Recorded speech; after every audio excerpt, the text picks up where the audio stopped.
Hi అండి, అందరికీ నమస్కారం. Welcome back to my channel. ఈ వీడియోలో ఇప్పుడైంది వార్త మొత్తానికి వైసీపీలో చేరిన అల్లు అర్జున్ పూర్తి సమాచారం అయితే ఈ వీడియోలో తెలుసుకుందాం. వీడియోని ఎక్కడికైనా స్కిప్ చేయకుండా ఎండ్ వరకు చూడప్పుడు పూర్తి ఇన్ఫర్మేషన్ అర్థమవుతుంది.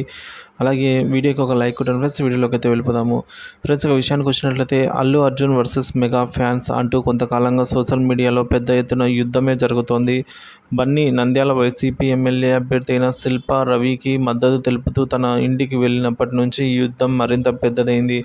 ఇప్పటికే ఈ అంశం మీద అనేక మంది స్పందించారు. అటు మెగా ఫ్యామిలీ నుంచి, ఇటు అల్లు ఫ్యామిలీ నుంచి పలు సందర్భాల్లో పలువురు స్పందించారు. తాజాగా జనసేన ఎమ్మెల్యే అల్లు అరవింద్ను ఉద్దేశించి చేసిన వ్యాఖ్యలు హాట్ టాపిక్గా అయితే మారాయి. తాజాగా ఓ వేదికలో అల్లు అర్జున్ నాకు నచ్చితే వస్తా, ఇష్టమైతేనే వస్తా అని చేసిన వ్యాఖ్యలపై తాడేపల్లిగూడెం జనసేన ఎమ్మెల్యే బొలిశెట్టి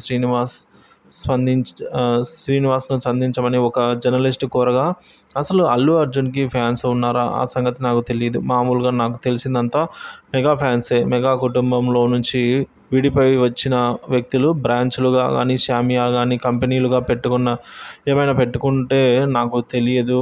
కానీ ఉన్నది మెగా ఫ్యాన్సే. ఇక్కడ ఉన్నదే చిరంజీవి ఫ్యామిలీ అంతే తప్ప అల్లు అర్జున్కి ఫ్యాన్స్ ఉన్నారని నాకు తెలియదు. ఆయన అలా ఊహించుకున్నట్టు ఉన్నాడు. ఏమో ఆయన స్థాయి మరిచిపోయి మాట్లాడుతున్నట్టున్నాడు. జాగ్రత్తగా మాట్లాడాలి అని బొలిశెట్టి శ్రీనివాస్ అన్నారు. చిరంజీవి గారి అభిమానులు ఆయన్ని చూస్తున్నారు. నీతో ఆయన్ని చూస్తున్నారు. పవన్ కళ్యాణ్ అభిమానులు పవన్ కళ్యాణ్ని చూసుకుంటున్నారు. ఆయన్ని కాదు. నేను పెద్ద పుడింగిని, నాకు ఇష్టమైతే వస్తా అంటే మానేసి వెళ్ళిపో. ఎవరికి కావాలి? నిన్నేమైనా రమ్మని అడిగామా? నువ్వు వస్తే ఏంటి, రాకపోతే ఏంటి? 21 చోట్ల నిలబడితే 21 స్థానాల్లో గెలిచాం. నువ్వు వెళ్ళిన చోట ఒక్క సీటుకి వెళ్ళావు, అది కూడా ఓడిపోయారు.